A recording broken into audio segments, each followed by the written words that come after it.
Ayan, good morning mga kagulong. Meron na naman tayong isi-share itong antibacterial deodorizer para sa kotse. Ayan, so mag-disinfect tayo ngayon. Lalagyan natin sa kotse. So kailangan siyempre i-shake mo muna yan. Shake.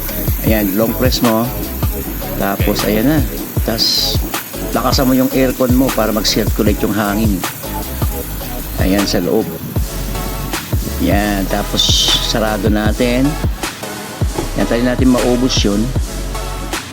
Yan, chinek ko actually siguro mga 1 minuto. Chinek ko, meron pa rin. Maraming laman. Yan, so kaya lang natin makulog. Ayan, meron pa rin.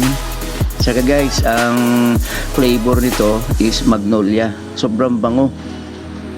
Mabango siya sa kotse. O ayan, sa loob ng siguro 3 minutes, 4 minutes, wala na. So kailan pa rin ninyong i-shake kasi meron pang lumalabas, sayang. Yan, meron pa rin yan.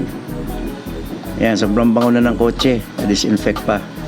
Ayan guys, maraming salamat.